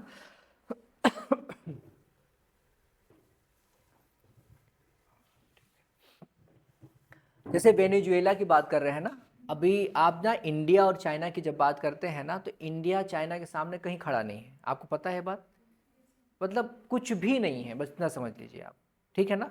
कैसे अगर आप देखेंगे क्या कि अभी जो वेनेजुएला वाला मामला हुआ देखा ना आपने, मादुरो को जिस तरीके से पकड़ करके ले गए, है ना। आप समझिए ज़रा कि वहाँ जब उनको अटैक करना था ना, सारी चीज़ें जब उनके अपने जो डेल्टा फोर्स जानी थी, उनके अंदर एंट्री करनी थी ना, तो उन्होंने क्या किया था, वो मतलब अब तो सारी चीज़ें किससे हो रही हैं कंट्रोल, साइबर कंट्रोल हो रहा है तरीके से, है ना। मतलब उसको क्या कहेंगे भाई, मतलब कंप्यूटर वगैरह से सारी चीज़ें होती हैं ना, इलेक्ट्रॉनिकली जिसको बोलते हैं, तो हाँ डिजिटल तरीके से। तो अब क्या हो रहा है कि उन्होंने क्या किया, उनका पूरा सिस्टम जो है डिजिटल वाला हैक कर लिया। हैक करने के बाद उन्होंने क्या किया, वहाँ की पूरी बिजली गायब कर दी, पूरी बिजली गायब कर दी। उसके बाद फिर उन्होंने क्या किया, पूरा डेल्टा फोर्स को एयर रूट से वहाँ पे हाँ उतारा, है ना। उसके बाद मादुरो को पकड़े हैं, पकड़ कर उसके एयरलिफ्ट किए हैं, फिर लेकर के अपनी जगह चले आए। सोचिए ज़रा, है ना। तो अभी इसका मतलब ये हुआ कि आप अगर अभी की बात करें, फेसबुक वगैरह यूज़ करते हैं आप, है ना, और क्या यूज़ करते हैं, इंस्टाग्राम, व्हाट्सएप, ये सब जितने भी आप सोशल मीडिया, ये हमारे हैं क्या, नहीं है ना। ये सब अमेरिका से बेस्ड है टोटल। तो हमारी सारी चीज़ें जो है, सारा इन्फॉर्मेशन उनके पास है। मतलब प्राइवेसी की बात करें, भले फंडामेंटल राइट हमारा मौलिक अधिकार है ना, निजता का अधिकार, लेकिन एक्चुअल में क्या है, एक्चुअल में हमारे पास कोई निजता नहीं है। हमारी सारी इन्फॉर्मेशन उनके पास है, हम क्या है, कैसे हैं, क्या देखते हैं, क्या पसंद करते हैं, क्या नापसंद करते हैं, सारी डेटा उनके पास है, ठीक है ना। एक सिस्टम ऐसा, एक दिन ऐसा आ सकता है जहाँ पे क्या हो कि वो कुछ भी चीज़ें हैक करके हमको एकदम पंगु बना सकते हैं। सही बात है ना। इसीलिए आप चाइना को देखिए ज़रा, तो चाइना क्या कर रहा है, अपना सारा सोशल मीडिया, हर चीज़ जो है अपना प्लेटफॉर्म उसने तैयार करके रखा है, ठीक है। आने वाला समय जो है चाइना का होने वाला, ध्यान रखिएगा इस चीज़ को, ठीक है ना। तो ये सब चीज़ें ध्यान रखना है। और इसके अलावा आपने देखा होगा भी, ईरान वाले मामले में भी आपने देखा होगा कि जो एलन मस्क हैं, उन्होंने कई सारी इस तरीके की चीज़ें जो हैं उनके यहाँ जासूसी करने के लिए जो मीडिया वगैरह इस्तेमाल होता है, उसमें सब चीज़ किया। ईरान ने पकड़ लिया है उसको, और ईरान ने उसका पूरा काउंटर किया है। तो इसका मतलब अभी थोड़ा सा बचाव है, ये चीज़ ध्यान रखने वाली बात है। लेकिन अपने इंडिया की बात करें हम, तो इंडिया में तो कोई ऐसी प्रयास दिखाई पड़ रही है क्या, नहीं ना, कुछ भी ऐसा नहीं दिखाया। हम एकदम डिपेंड होते चले जा रहे हैं। तो इसलिए ध्यान रखना है कि आज के समय में गवर्नेंस की जब बात की जा रही है, इसका मतलब हमें 50 साल आगे का भी देखना है, वर्तमान भी देखना है, तो पीछे भी देखना है, पीछे से सबक लेना है, लेकिन इतिहास में नहीं जाना है। वो गौरव होने वाली बात और उसके बाद खून सुलगाने वाली बात, ये सब चीज़ें नहीं। इतिहास से सिर्फ सबक लेना है, वर्तमान देखना है और फ्यूचर के बारे में सोचना है, फ्यूचर की अपनी तैयारी करनी है, ठीक है ना। लेकिन हमारे यहाँ फ्यूचर की कोई तैयारी नहीं चल रही है, ठीक, समझ में आ रही बात की नहीं। तो अब यहाँ पे चलिए हम लोग क्या करते हैं, किसी चीज़ के लिए कोई ऐसी चीज़ बताइए ज़रा जिसके लिए हम अपना गवर्नेंस जैसी चीज़ को हम बता कर सकें। आपकी छत्तीसगढ़ की कोई समस्या हो, या फिर टोनही प्रथा जानते हैं, छत्तीसगढ़ में बहुत है ना टोनही प्रथा, टोनही कस्टम जानते हैं कि नहीं आप लोग, आप लोग टोना जादू जानते हैं कि नहीं, जानते हैं ना। तो वही तो कह रहा हूँ, आप लोग क्या इस रीजन के हैं क्या, रायपुर वगैरह साइड के हैं आप लोग, बस्तर साइड के हैं कोई, दक्षिण साइड के आप लोग हैं ना, तो आप लोग तो जानते ही होंगे। क्योंकि आपका इस बार पीएससी में लास्ट टाइम शायद वो ऐसे भी आया हुआ है ना, टोनी प्रथा पे, टोनी कस्टम में पीएससी में, सीजीपीएससी में ऐसे आया हुआ है ना। और कोई ऐसी प्रॉब्लम, टोनी पे ही बात करें कि और किसी चीज़ पे बात करें, हाँ बताइए, आप लोग बताइए किस चीज़ पे बात किया जाए।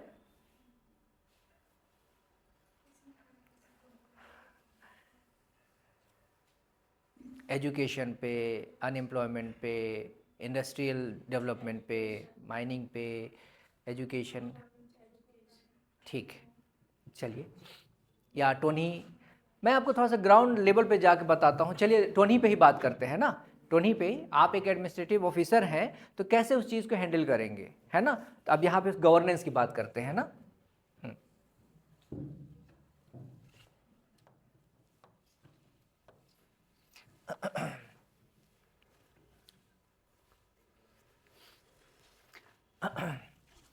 अगर हम साउथ छत्तीसगढ़ की अगर हम बात कर रहे हैं ना, दक्षिण छत्तीसगढ़ की बात कर रहे हैं, तो वहाँ पे एक जो चीज़ है वो क्या है,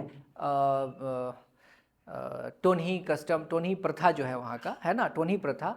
और ये जो चीज़ें हैं ना बहुत बहुत बड़ी समस्या के तौर पे सामने आ रही है, जहाँ पे किसी एक महिला को हम क्या घोषित करवा देते हैं, पूरा सोसाइटी पूरे समाज क्या घोषित कर देता है कि ये टोनहा है, टोनही है ना। टोनहा तो नहीं सुनते होंगे, टोनही ही सुनते होंगे, सही बात है कि नहीं। टोनहा कम होते हैं, अगर 100 अगर टोनही है तो एक टोनहा होगा, ऐसे ही है ना, है ना। तो टोनहा नहीं एक्चुअल में, तो 100 में एक का रेशो बहुत मायने नहीं रखता है ना। एक्चुअल में मेन प्रॉब्लम जो है टोनही वाला ही है, ठीक है। तो आपकी किसी से मुलाकात हुई कि नहीं टोनी से? टोनी से किसी से मुलाकात है आपकी? टोनहा से भी? और टोनी को ज़्यादा खतरनाक कौन था? दोनों? तो सही है या ऐसे ही झूठ मूठ का?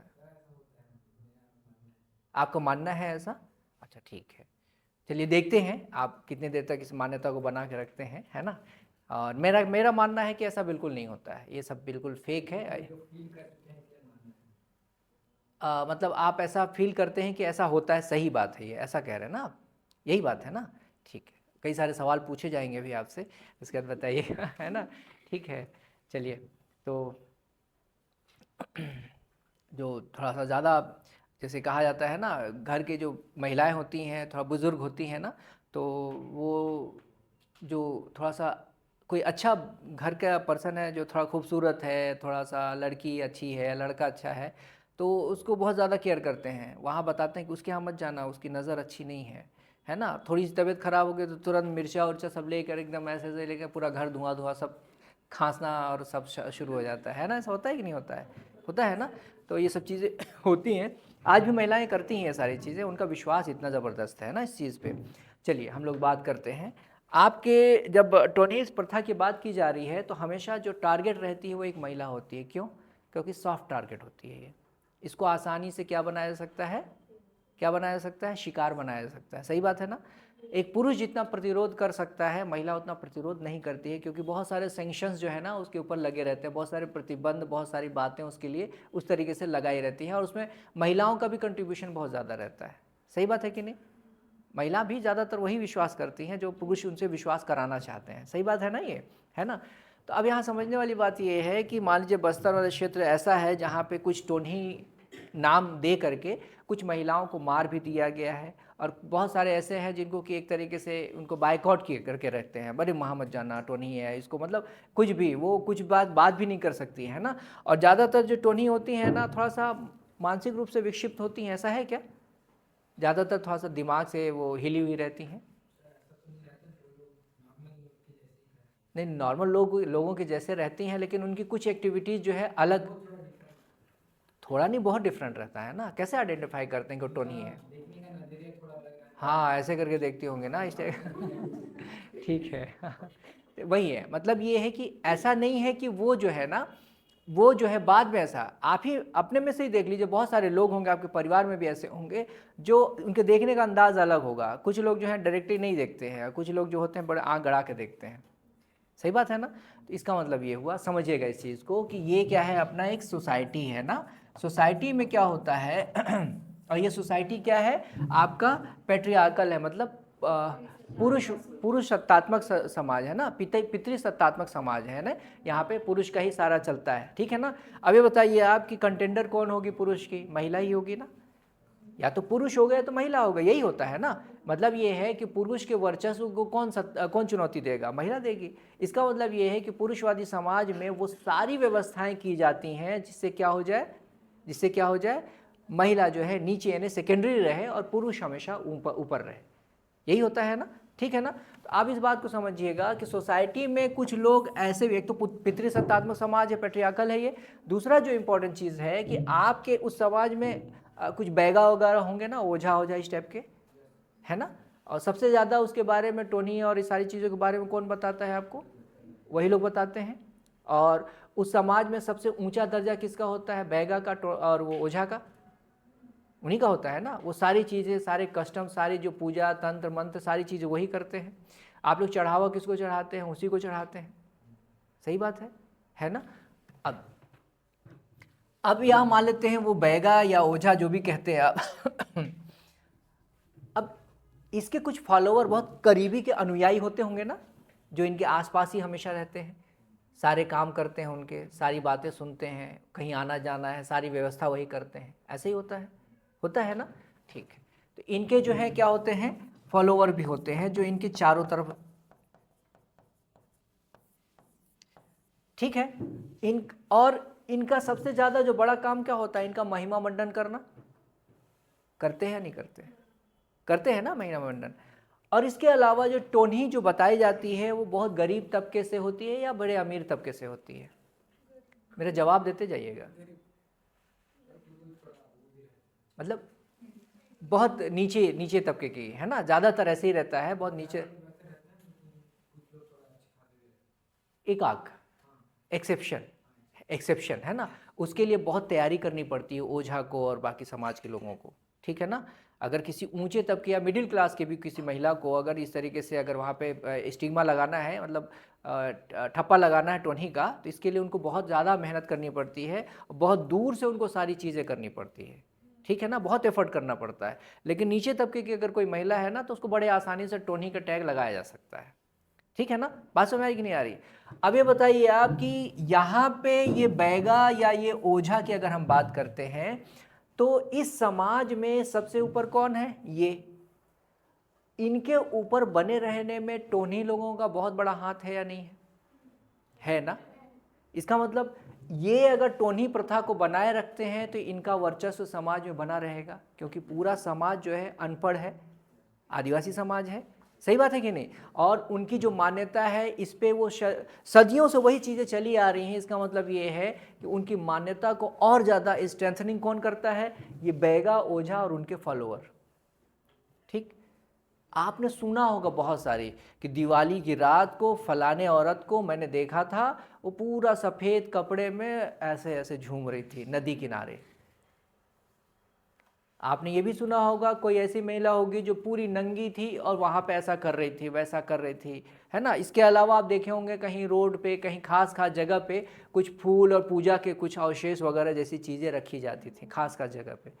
और आप ये बात समझिएगा कि उस समाज में ये बताया जाता होगा कि इस रात को घर के लोग जो है जल्दी से घर में आ जाया करें, कोई बाहर ना जाए, ऐसा होता है ना। तो अब उस रात को क्या होता है, जब सब लोग घर के अंदर रहते हैं तो ये फॉलोवर क्या करते हैं, वही पूजा के अवशेष फूल वगैरह वगैरह जगह जगह जाके ले जा कर रखते हैं। और इसका सुबह उठ के र्यूमर में देखो टोन्ही लोग इतना पूजा ये किए हैं वैसा किए हैं। जब इसका वर्चस्व कम होने लगता है ना तो उसके बाद वो क्या करते हैं, बड़ा षड्यंत्र करते हैं, कॉन्स्पिरेसी करते हैं। और ये करते हैं कि कई जगह पे कुछ अलग अलग चीज़ें, काले रंग का मुर्गा और एक मुर्गी और इसे काट के उसको लटका के बोले कि लग रहा है कि इस बार टोन्ही लोग सब एक साथ आई हैं और ज़बरदस्त तरीके का पूजा किए हैं। इसका मतलब समाज में वो बदला लेना चाह रहे हैं किसी चीज़ का। इसका मतलब ये है कि बहुत बड़ा कोई प्रलय आने वाला है समाज में, ठीक है। इसका मतलब सब लोग भागे भागे कहाँ पहुँचेंगे, बैगा या ओझा के पास, बोले इसका उपाय बताइए। अब इसका उपाय वो बताएंगे, सारी चीज़ें, होना तो कुछ है ही नहीं क्योंकि सारा षड्यंत्र तो उन्हीं लोगों का है, सही बात है ना। इसका मतलब ये हुआ कि ये सारी चीज़ें अब इस तरीके से की जाती हैं जिससे क्या होता है, इनका वर्चस्व जो है वो बना रहता है ना। और सॉफ्ट टारगेट हमेशा एक महिला होती है। और अपनी बातों को और क्रेडिबल बनाने के लिए एक आध ऊंचे समाज से भी एक आध महिला को चुन लेते हैं या फिर एक आध टोन्हा को चुन लेते हैं जो थोड़ा सा विक्षिप्त टाइप का होता है, कुछ अलग टाइप की एक्टिविटी करता है, इस टाइप की चीज़ें, ठीक है ना। तो ये सब चीज़ें ध्यान रखने वाली बात है, ठीक है। अब यहाँ पे देखिए क्या है कि अब ये बताइए कि इस क्षेत्र में ये रूढ़िवादिता, ये अंधविश्वास जो है, इसके विकास में बहुत बड़ी बाधा है या नहीं है। मानते हैं ना इस चीज़ को। जब आप बात मान रहे हैं कि ये सही बात है तब इसका मतलब सोचिए वहाँ के जो लोग पढ़े लिखे नहीं हैं वो क्या मानते होंगे, सही बात है कि नहीं। तो अब यहाँ पे क्या है कि सरकार और साथ ही साथ बहुत सारी महिलाएं, अब इनका वर्चस्व बने रहने के लिए बहुत सारी महिलाओं को बलि पे भी चढ़ा देते हैं वो लोग। स्टोन पेल्टिंग मतलब पत्थर से मार मार के मरवा देते हैं, बहुत सारी ऐसी चीज़ें करते हैं, हत्या तक हो जाती है, सही बात है कि नहीं। इसका मतलब ये है कि इस समाज की ये रूढ़िवादिता, ये जड़ता जो है क्या कर रही है, इस समाज को आगे बढ़ने से रोक रही है, सही बात है, सही बात है। इसका मतलब ये है कि डेमोक्रेसी में गवर्नमेंट कहाँ है, यहाँ पे गवर्नमेंट एब्सेंट है तो गवर्नेंस भी नहीं होगा, सही बात है ना। या फिर ये कहा जाए कि यहाँ का जो एडमिनिस्ट्रेशन है वो बहुत अच्छा, उसके पास गवर्नेंस का स्किल नहीं है, कह सकते हैं ऐसा, ठीक है ना। अब मैं मान लूँ कि अगर आप बहुत अच्छे प्रशासनिक अधिकारी हैं तो इस क्षेत्र में जहाँ पे खास तरीके की इस तरीके की समस्या है, उस समस्या को आप शॉर्ट आउट करना चाहते हैं, दूर करना चाहते हैं, तो ये बताइए आप कि कैसे इसको दूर करेंगे। यही चीज़ें आपकी क्या होंगी, गवर्नेंस में आ जाएंगी, है ना। एक काम हो गया, वो क्या हो गया, छत्तीसगढ़ गवर्नमेंट ने क्या किया है, एक एक्ट पास कर दिया है, टोनी प्रताड़ना अधिनियम, है ना, ऐसे आया है ना कुछ एक एक्ट पास किया है ना, एक अधिनियम, हाँ है, हाँ, इसका मतलब ये है कि ये एक्ट जो है कड़ा कानून है कि अगर कोई भी इस तरीके का प्रैक्टिस करता पकड़ा जाएगा तो उसको क्या मिलेगी, सज़ा मिलेगी। ये बात समझ में आ रही है। लेकिन क्या सिर्फ कानून बना देने से ये प्रॉब्लम खत्म हो जाएगी क्या, नहीं ना। मेरी बात समझ आ रही कि नहीं आ रही। इसका मतलब ये हुआ कि यहाँ पे एडमिनिस्ट्रेशन में अब मान लेते हैं कि कोई आप में से कोई एक प्रशासनिक अधिकारी जो है वहाँ पे पहुँचता है, पोस्टिंग वहाँ हो जाती है, किसको भेजें, कौन जाएगा, अच्छा आप जाएंगे, ठीक, रेशमा को रेशमा को भेज देते हैं। लेकिन आप लड़की हैं, सोच लीजिए कहीं आप ही को ना टोनी घोषित कर देंगे ये प्रॉब्लम है ना ये ठीक है, तो क्या हुआ, जाएंगे, जाएंगे, अरे मना कर दिया जाने से, फिर किसको भेजें बताओ, सर जाएंगे, जाएंगे ना, फिर ठीक है, इन्हीं को भेज देते हैं। चलिए अब ये वहाँ जाते हैं तो क्या होता है, अब देखिए यहाँ पे आपको क्या करना है, अगर आपके पास ये स्किल है तो आप इस प्रॉब्लम को बहुत जल्दी शॉर्ट आउट कर ले जाएंगे। कैसे, इस तरीके से समझिए कि आप वहाँ गए, ठीक है, आपने बहुत आराम से पूरे समाज का क्या किया, स्टडी किया। स्टडी करने के लिए अभी जो मैंने बात बताई है, इतनी समझ आपके पास होना चाहिए ना, बोलिए, इतनी समझ। अगर पढ़ने लिखने के बाद इतने रेशनल आप नहीं हो पाए, इस तरीके से सोच नहीं पा रहे हैं, तो आपने पढ़ाई लिखाई की है क्या, नहीं की है ना। सही बात तो यही है ना, आप ग्रेजुएट हो गए हैं लेकिन अभी भी मानते हैं कि टोनी जैसी चीज़ सही होती है, ठीक है, तो पढ़ने लिखने का क्या फ़ायदा फिर आपके, सही बात है कि नहीं। अगर मान लीजिए पढ़ने लिखने के बाद आप इतने रेशनल हो गए हैं, सारी चीज़ें समझते हैं और साइंटिफिक आपके अंदर टेम्परामेंट है, साइंटिफिक तरीके से आप चीज़ें सोचते हैं, तो अब वहाँ पे क्या होगा, इसका इस्तेमाल होगा। आप वहाँ जाएंगे, जाने के बाद वहाँ पे आप क्या करेंगे, जितने भी गवर्नमेंट के वहाँ पे एजेंसीज़ हैं, डिपार्टमेंट है ना, इस सभी को क्या करेंगे, आप कांटेक्ट करेंगे, सबकी एक मीटिंग बुलाएंगे, ठीक है, मीटिंग बुलाएंगे। मीटिंग बुलाने के बाद क्या करेंगे आप, मीटिंग बुलाने के बाद कहेंगे कि देखिए भाई, इस क्षेत्र में जो स्वास्थ्य डिपार्टमेंट है अच्छे से स्वास्थ्य का कार्यक्रम चलाए, एजुकेशन डिपार्टमेंट है एजुकेशन का कार्यक्रम चलाए, इसके अलावा जो भी रोजगार वाला है रोजगार अच्छे से दे। मतलब ये है कि सरकार की उपस्थिति लोगों को महसूस कराया जाए, सरकार है यहाँ पे, मतलब उपस्थिति दर्ज कराने का मतलब क्या हुआ, हम उस ओझा को, उस बैगा को चैलेंज कर रहे हैं, उसकी सत्ता को चैलेंज कर रहे हैं। बहुत ध्यान समझिएगा, बहुत ध्यान समझिएगा, है ना। और ये समझ आपके अंदर आ गई है ना, तो आप बिल्कुल अपनी मौलिकता से आंसर लिखेंगे और आपको पूरा पूरा नंबर मिलेगा, याद रखिएगा इस चीज़ को, ठीक है ना। अब वहाँ पे क्या हुआ कि आप जो है क्या कर रहे हैं, वहाँ पे जो सोसाइटी के द्वारा जो अनाज का वितरण होता है पीडीएस के थ्रू ना, उसको बहुत अच्छे से कर दिया आपने। जो स्कूल में जो पढ़ाई लिखाई होती है वहाँ पे आप स्पेशल एक तरीके से टीचर लोगों को ट्रेनिंग दे रहे हैं, सारी चीज़ें बता रहे हैं कि आप बच्चों के अंदर ये सारी भावनाएं लाइए, साइंटिफिक टेम्परामेंट लाइए, ये सारी चीज़ें। इसके अलावा आपके क्षेत्र में कुछ ऐसे भी, क्योंकि सभी लोग वैसे नहीं होंगे जो उस चीज़ को मानते होंगे, सही बात है ना। कुछ लोग ऐसे भी होंगे जो बोलते हैं कि अरे यार क्या बेवकूफ़ी है, लेकिन इतने सारे लोग मानते हैं इसलिए 8-10 लोग जो होते हैं वो चुप हो जाते हैं, सही बात है कि नहीं, चुप हो जाते हैं, वो बोले भाई इनके बीच में क्या बोलना है। हाँ कुछ बोल रहे थे क्या, हाँ जी, सोच सोच की बात है जी, सही बात है, बिल्कुल सही कह रहे हैं आप। तो इसका मतलब ये है कि मान लेते हैं आप उसी गांव के रहने वाली हैं, है ना, तो आप ये मानते कि नहीं ये गलत है, इस तरीके की चीज़ें गलत है, ये सब ज़बरदस्ती का दकियानुसी फैलाए पड़े, है ना। तो इसका मतलब हर समाज में अगर ऐसा समाज जो 100 लोगों का है, तो 100 में अगर मान लीजिए 70 लोग वैसे हैं, तो 30 लोग कम से कम ऐसे होते हैं जो वैसा नहीं सोचते हैं, मानते हैं इस चीज़ को, अच्छे से समझते हैं इस चीज़ को, है ना। तो अब क्या कर रहे हैं, आप पूरा रिसर्च भी कर रहे हैं, साथ ही साथ वहाँ के लोगों से मिल रहे हैं, सरपंच पंच वगैरह जितने लोग हैं उनसे मिल रहे हैं, जो पढ़ने लिखने वाले लोग हैं उनसे मिल रहे हैं, कॉलेज स्कूल वगैरह जो भी अवेलेबल है वहाँ जा रहे हैं, टीचर्स वगैरह से मिल रहे हैं, सबसे मिल रहे हैं और एक स्टडी कर रहे हैं, ठीक है। मेरी बात समझ आ रही कि नहीं आ रही है। इसका मतलब ये है कि स्टडी करने के बाद आपको ये पता चला कि अच्छा ये बैगा जो है ना, ये है यहाँ का, ये ओझा है, ये इसके फॉलोअर्स हैं। इसका मतलब क्या है, इतनी क्लास होने के बाद आपको ये समझ में आ गया होगा कि यही लोग मिलकर ही सारा र्यूमर उड़ा रहे हैं, अफवाह कर रहे हैं, सारी चीज़ कर रहे हैं, है ना। और जो महिलाएं हैं उनको टारगेट कर रहे हैं, है ना, ये बात समझ में आ रही है ना आप लोगों को? ठीक है, तो अब क्या करते हैं कि अगर बहुत ध्यान से समझिएगा ना, बहुत जो अभी जो आप डॉक्टर साहब जो बात हो रही थी अभी ना, जो न्याय बिना बल के, ये सही एग्जाम्पल आपको मिलने वाला है। ठीक है, तो यहाँ ध्यान रखिएगा। तो अब इसका मतलब ये हुआ कि किसी के साथ ऐसा, अब वहाँ क्या हुआ कि अब समाज में इस तरीके से अगर प्रशासन अपना काम करने लगा, इसका मतलब ये है कि बैगा और ओझा को क्या मिलेगी, चुनौती मिलेगी। अब वो बड़ा कोई घटना करने की तलाश में होंगे। हमेशा ध्यान रखिएगा, जब भी ऐसा होगा उस गाँव में, वहाँ पर देखिएगा तुरंत कोई ना कोई बड़ी घटना हो जाएगी। और वो घटना किसके द्वारा कराई जाएगी, ये इन लोग के द्वारा, ये जो सिंडिकेट है इनका। समझ आई बात ना?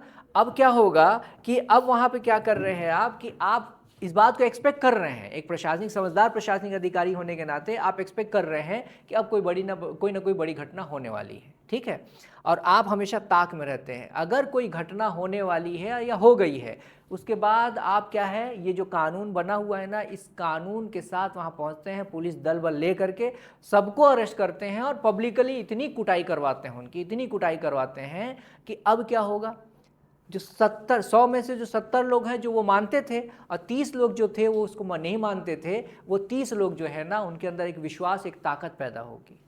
सही बात है ना? अब कम से कम वो 30 लोग क्या होंगे, आपके साथ खड़े हो जाएंगे। सही बात है कि नहीं? मेरी बात समझ में आ रही कि नहीं आ रही है? अच्छे समझ में आ रही है ना? इसका मतलब ये हुआ कि वो 30 लोग जब साथ में खड़े हो गए तो आपकी ताकत तो और बढ़ गई ना, क्योंकि लोकल लोगों का साथ मिल गया आपको। सही बात है ना? अब क्या कह रहे हैं, अब ऐसे कानून को आप और ज्यादा कड़ाई से लागू करना शुरू कर दिए। मेरी बात समझ में आ रही कि नहीं आ रही है?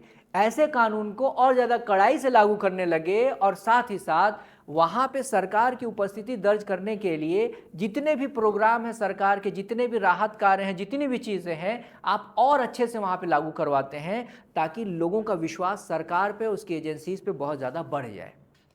ठीक है, मेरी बात समझ में आई कि नहीं आ रही है? तो अब धीरे धीरे क्या होगा, अगर मान लीजिए क्या है, 100 लोग हैं, 100 लोगों में 70 लोग जो थे जो इसको मानते थे, अब इसमें से क्या है, 70 में से 20 लोग ऐसे जो थे इसके फॉलोअर थे, जिसके अनुयायी थे, है ना?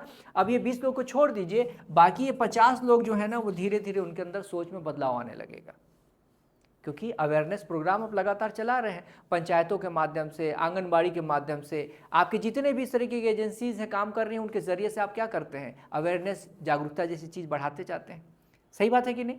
अच्छे समझ में आ रही कि नहीं बात, है ना? इसका मतलब क्या हुआ, यहाँ पे अब ये दायरा जो है धीरे धीरे क्या होगा, जो इसके साथ हो क्या रहा है यार, जो इसके साथ यानी बैगा के साथ जो लोग थे, उसमें से क्या हो रहा है, अब धीरे धीरे दायरा छोटा होता चला जा रहा है। अब मुश्किल से 10, 20, 5 ऐसे लोग बचेंगे, और उसके बाद जब इतने लोग बचेंगे ना, तो उसके बाद उस बैगा को पकड़ करके ठीक है, उसके खिलाफ कार्रवाई करना, मतलब ये पता चल जाएगा कि सारी कॉन्स्पिरेसी इसकी थी, जितनी भी सजाएं थी उन सारी सजाओं को इकट्ठा करके उसके खिलाफ केस, चार्जशीट, उसके बाद उसको जेल भेज देना। ये बताइए आप, टाइम लगा, 1 साल 2 साल टाइम लगा, लेकिन वहाँ से जड़ से समस्या खत्म हुई कि नहीं हुई? हुई। बताइए, अब वहाँ पे क्या होगा, साइंटिफिक टेम्परामेंट होगा, लोगों की सोच बदल गई, लोग पढ़ाई लिखाई करेंगे, काम करेंगे, अब महिलाओं के साथ कोई दुर्व्यवहार नहीं होगा। इसका मतलब वहाँ पे गुड गवर्नेंस इस्टेब्लिश हो गया कि नहीं हुआ, सुशासन? बोलिए भाई, हुआ? आपको यही सारी चीज़ें सोचनी है, और आप अगर इस तरीके से समझ रहे हैं, देखिए ये ऐसे आया हुआ है, अब उस ऐसे को अगर इस तरीके से लिख देंगे समझा करके, तो आपको सबसे अच्छा नंबर मिलेगा कि नहीं मिलेगा, बताइए आप, है ना? आपका विश्वास कुछ बदला कि नहीं बदला? अभी भी उसी मान रहे हैं? वहाँ का क्या है, रियलिटी अलग है। नहीं, एक्चुअली क्या है ना, कि आपके मन पे इतना ज़्यादा ज़बरदस्त तरीके से छाया हुआ है ना कि, अच्छा ये बताइए आप, मेरी बात बहुत ध्यान समझिएगा, जैसे हमारे यहाँ है ना, हमारे यहाँ की बात करें तो आप देखेंगे बच्चों के साथ ना महिलाएं बहुत सारा टोटका करती हैं, यहाँ टीका लगा देती हैं, नीचे जो तालू होता है पैर का वहाँ टीका लगाते हैं, कान के यहाँ लगाते हैं, हफ्ते में 3 दिन कितना दिन वो उसके मिर्चे से उतारते रहते हैं, है ना? इसके अलावा पंडित जी, मौलवी जी से वो ताबीज़ वगैरह बनता है, सारी चीज़ें होती हैं ना। तो क्या यहाँ के बच्चे बीमार नहीं होते हैं? यहाँ के बच्चे ज़्यादा कुपोषित होते हैं, इनका जो लाइफ एक्सपेक्टेंसी होती है, मतलब क्या कहते हैं उसको, जीवन प्रत्याशा जो होती है, जीवन प्रत्याशा यहाँ कम होती है। विदेशों में चले जाइए, वहाँ कुछ है क्या ऐसा? अगर ये रियलिटी होती तो पूरी दुनिया में होती ना भाई, कि खाली भूत शैतान भारत को ही देखे हैं। बोलिए, चुड़ैल, भूत, शैतान सिर्फ भारत को देखे हैं कि बाहर भी देखे हैं वो लोग? थोड़ा सा तर्क लगाइए थोड़ा। हाँ,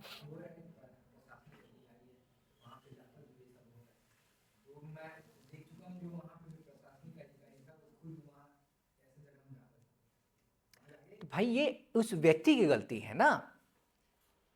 मैं अगर आपसे कहूं कि आप जो है उससे अपने आप को अलग देखिए ना, आप उसको अपने आप से अलग देखिए, आप अपने आप को तार्किक, साइंटिफिक टेम्परामेंट की बात हो रही है ना। हाँ,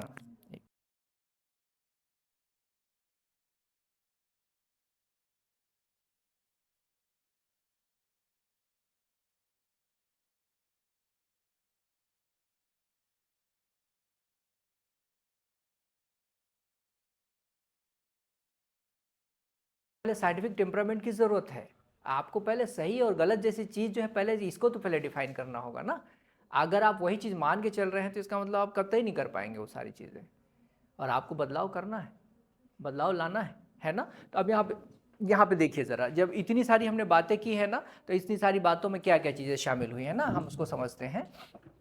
इतनी सारी बातों में हमने क्या देखा है, इसमें कई चीज़ें शामिल हो रहे हैं, जैसे गवर्नमेंट शामिल हुआ, और गवर्नमेंट की एजेंसी, एडमिनिस्ट्रेशन में भी कई सारे डिपार्टमेंट वहाँ पे सब शामिल हो रहे थे ना, सारे लोग अपना काम ठीक से कर रहे थे। पुलिस डिपार्टमेंट हो गया, फिर इसका हेल्थ डिपार्टमेंट हो गया, एजुकेशन डिपार्टमेंट हो गया, पीडीएस वाला डिपार्टमेंट हो गया, सभी सभी अपना काम कर रहे थे, है ना, ये सारी चीज़ें। इसके अलावा हमने क्या किया, हमने ये किया है कि पब्लिक लेवल पे भी वहाँ पे लोगों को रीच करने की कोशिश की। बोलिए, उनको भी पार्टिसिपेशन उसमें सुनिश्चित किया ना, सही बात है कि नहीं। इसके अलावा वहाँ पे और भी जैसे सरपंच वगैरह, पंच वगैरह सबको शामिल किया वहाँ पे, ठीक है, आंगनबाड़ी के कार्यकर्ता और ये जितने भी लोग हैं सबको शामिल किया। इसके अलावा वहाँ सोसाइटी के जो लोग थे, ऐसे लोग जो थे, वो जो 30 लोग थे जो पढ़े लिखे थे या फिर कम पढ़े लिखे भी थे, लेकिन उनकी सोच जो है थी क्या थी, तार्किक थी। सही बात है कि नहीं, समझ में आ रही बात की नहीं। इसका मतलब ये हुआ कि अगर प्रशासन जो है, कोई प्रशासनिक अधिकारी अकेला गवर्नेंस कर रहा है, इसका मतलब ये है कि वहाँ पे गुड गवर्नेंस नहीं आ सकता है, वहाँ सबको शामिल करना ही पड़ेगा। मतलब वहाँ के पब्लिक को भी शामिल होना पड़ेगा, सिविल सोसाइटी को भी शामिल होना पड़ेगा, है ना। सारे टर्म्स हम क्लियर करेंगे। आज पहला दिन है, हम लोग सिर्फ बात करना चाह रहे थे। बात करने का मतलब ये हुआ कि मैं आपको सिर्फ इतना बताना चाह रहा था कि यूपीएससी जो है बहुत अप्लाइड क्वेश्चन बनाता है, बहुत अप्लाइड क्वेश्चन बनाता है। इसका मतलब ये है कि व्यवहारिक जो ज़िंदगी में जो चीज़ें हो रही हैं वहीं से प्रश्न बनते हैं और वहाँ से प्रश्न बनते हैं। इसका मतलब ये है कि आप में वो ये समझ और ये सोच, ये स्किल देखना चाहता है कि एक्चुअल में आपको, अगर मैं आईएएस बना दूँ, इसका मतलब ये है कि आप इन सारी चीज़ों को कैसे हैंडल करेंगे।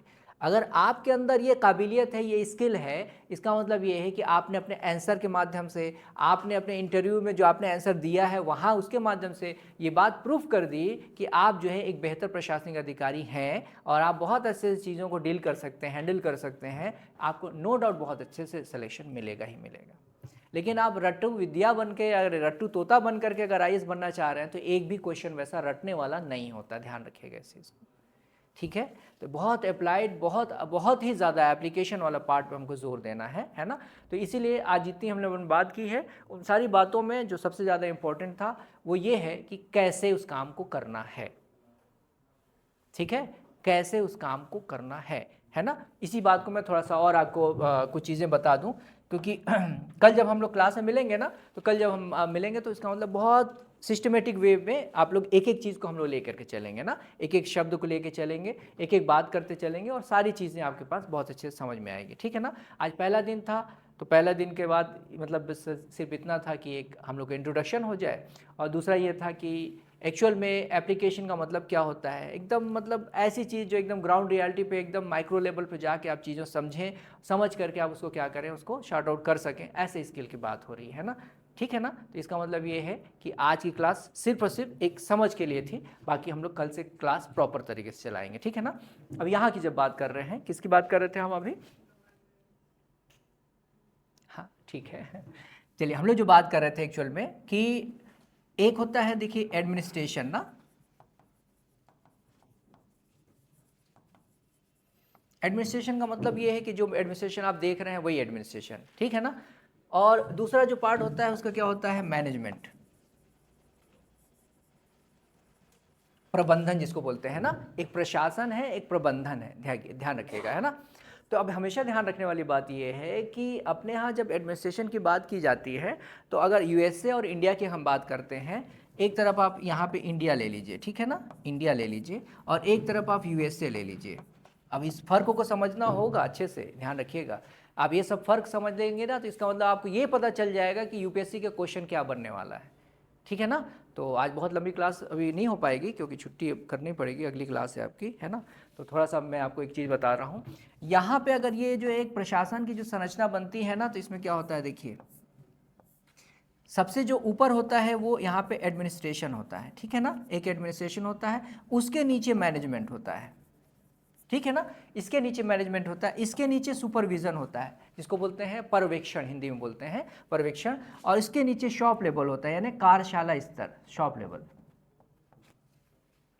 सबसे ऊपर प्रशासन, उसके नीचे प्रबंधन, उसके नीचे पर्यवेक्षण और सबसे नीचे कार्यशाला स्तर, ठीक, ये बात समझ में आ रही है ना। लेकिन वहीं आप यूएसए में चले जाएंगे तो यूएसए में क्या होता है, यूएसए में देखिए इस तरीके से होता है, यहाँ पे ये उल्टा हो जाता है, यहाँ सबसे ऊपर जो होगा वो मैनेजमेंट आ जाता है, ठीक है ना, उसके नीचे एडमिनिस्ट्रेशन आता है, ठीक, बात समझ में कि नहीं आ रही है। इसका मतलब ये हुआ कि ये फ़र्क क्यों है भाई, ये फ़र्क इसलिए है क्योंकि हम इस तरीके से समझिए कि एडमिनिस्ट्रेशन बोलता है क्या करना है, मैनेजमेंट बोलता है कैसे करना है, और जब काम शुरू हो जाता है तो उसकी देख रेख सुपरविजन पे करते हैं, पर्यवेक्षण पे करते हैं, और शॉप लेवल जो होता है वो क्या करता है, डिलीवर करता है, मतलब जहाँ पे सेवा देनी होती है, या फिर जैसे पीडीएस सिस्टम है अगर, तो आप जो राशन बांट रहे हैं, तो राशन बांट रहे हैं, वो राशन बांटना आपका क्या होगा, क्या होगा, शॉप लेवल होगा, है ना। सर्विस कोई दे रहे हैं आप, जिस लेवल पे सर्विस दी जाती है वो शॉप लेवल होता है, ये बात समझ में आ रही है ना। तो ध्यान ये रखने वाली बात है कि आज जो है हम किस में रह रहे हैं, एलपीजी के दौर में रह रहे हैं, कहाँ रह रहे हैं, वैश्वीकरण उदारीकरण के दौर में रह रहे हैं, समझते हैं थोड़ा बहुत, वैश्वीकरण उदारीकरण, है ना, पूरी तरीके से बाजार और प्राइवेट सेक्टर इसी की बात की जाती है ना। तो हमेशा ध्यान रखिएगा, जैसे मैं अगर ये कहता हूँ कि आज के समय में मैनेजमेंट पे ही ज़्यादा जोर क्यों दिया जा रहा है, ये बात बहुत ध्यान समझिएगा, क्योंकि गवर्नेंस में भी सबसे ज़्यादा जो जोर देना है आपको मैनेजमेंट, क्यों, क्योंकि आप इस तरीके देखिए, जैसे टोनी प्रथा वाला जो था, वहाँ से हम लोगों ने उस प्रॉब्लम को सॉल्व किया ना, तो उसमें सबसे ज़्यादा इंपॉर्टेंट क्या था, कैसे करना है उस काम को, क्या करना है तो पता था, कैसे करना है यानी कैसे वाला जो चीज़ था वो इंपॉर्टेंट था ना। अब इसी चीज़ को हम समझते हैं क्यों आज मैनेजमेंट जो है वो ज़्यादा ज़रूरी हो गया है। मान लेते हैं क्या कि आज थ्रोट कट कंपटीशन है, गला काट प्रतिस्पर्धा हर तरफ है वैश्वीकरण के दौर में, है ना। मान लेते हैं क्या कि ए नाम का प्रोडक्ट है, मतलब ए नाम का कोई सामान बनाते हैं, एक आप भी बनाते हैं, आप भी बनाते हैं, ठीक है, आप भी बनाते हैं और आप भी बनाते हैं, ठीक है ना। तो आप जो ए नाम का प्रोडक्ट बनाते हैं उसको आप 90 रुपये का बनाते हैं और 100 रुपये में बेचते हैं आप, ठीक है, और आप जो बनाते हैं तो इसको आप क्या बनाते हैं, 80 रुपये में बनाते हैं और इसको 90 रुपये में बेचते हैं, ठीक। कौन सा सामान बिकेगा ज़्यादा, जो सस्ता होगा, सही बात है ना, और क्वालिटी मेंटेन कर ली गई तो और ज़्यादा बिकेगा, यही होता है ना, यही होता है ना। अब यहाँ समझने वाली बात ये है कि ये तो कॉमन तरीके से अपना काम कर रहे हैं, सामान लाए, खरीदे, उसके बाद उसको बनाए, उसके बाद जो मार्जिन 10 रुपये रखा बेच दिया, है ना। लेकिन इन्होंने क्या किया है, यानी दूसरा जो ये है, इन्होंने काम किया उस पर, उन्होंने क्या किया है कि इसको हम कैसे मैनेज करें, कैसे व्यवस्था करें कि हम उस सामान को 90 रुपये के बजाय 80 रुपये में बना लें और उसको 90 रुपये में बेचें ताकि हमारी सेलिंग बढ़ जाए। इन्होंने सबसे ज़्यादा किस चीज़ पे जोर दिया, कैसे पर, हाउ, कैसे पे, है ना।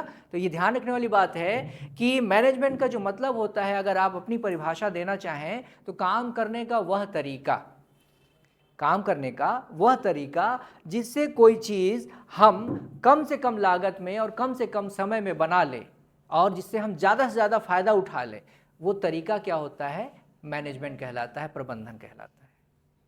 मेरी बात समझ में आई कि नहीं आई, है ना। अब ये बताइए आप कि ये जो है अगर ऐसा कर रहे हैं तो ज़्यादा फायदे में ये रहेंगे ना, और यही काम अगर कंट्री लेवल पे किया जाएगा तो कंट्री ज़्यादा फायदे में रहेगी ना। इसीलिए अमेरिका में मैनेजमेंट ऊपर है, एडमिनिस्ट्रेशन को नीचे कर दिया गया है, और वहाँ पे हर काम में क्या किया जाता है, कैसे पे ज़्यादा जोर दिया जाता है, तभी वो पूरे विश्व में गला काट प्रतिस्पर्धा में भी सबसे ज़्यादा ऊपर है। मेरी बात समझ में आई कि नहीं आई, है ना। इसका मतलब आज के दौर में क्या करना है हमको तो पता है, गवर्नमेंट पॉलिसी बना देती है तो बता देती है कि क्या करना है, लेकिन कैसे करना है इसकी जिम्मेदारी किसकी होती है, एडमिनिस्ट्रेशन की होती है। इसका मतलब ये है कि आपके अंदर मैनेजमेंट का स्किल सबसे ज़्यादा होना चाहिए कि नहीं होना चाहिए। अभी कुछ देर पहले टोनी प्रथा वाले में हम लोग ने उसी स्किल की बात की कि कैसे उसको करें। हम आमतौर पर सोचेंगे तो कोई हल नहीं निकलेगा उसका, लेकिन जब आप इस लेवल पे आके सोचेंगे इसका मतलब आपके पास हल मिलने लगेगा। सही बात है ना, ठीक है।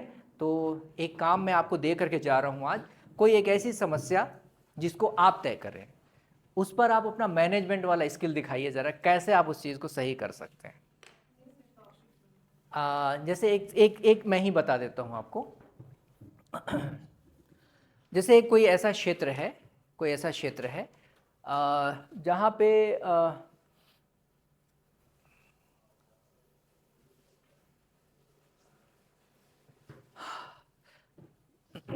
कुछ नोन ही बता दूं मैं आपको, खाप पंचायत का नाम सुना है? खाप पंचायत, ठीक है, खाप पंचायत का नाम सुना है आप लोगों ने? नहीं, खाप पंचायत नहीं सुना है तो इसको छोड़ देते हैं। और कोई? अच्छा, आप ही लोग कुछ तय कीजिए, कोई टॉपिक तय कीजिए आप ही लोग। आपका नाम क्या है सर? लोकेश। अच्छा, सर लोकेश की लोकेश सिर्फ? तो वही तो बोल रहे हैं सर लोकेश ना। अच्छा, आप मुझे सर बोल रहे हैं, मतलब बड़ा यूनिक सा नाम है आपका, सर लोकेश। मैं पहली बार सुना। एक्चुअली छत्तीसगढ़ आने के बाद ना मुझे बहुत गजब गजब के नाम सुनने को मिले हैं, गजब गजब के नाम, और बहुत गजब गजब के टाइटल भी सुनने को मिला मुझे यहाँ पे। आपने अपना टाइटल क्या बताया था? नहीं, ये आप हाँ, अपना नाम बताइए एक बार फिर से। जया चूरा।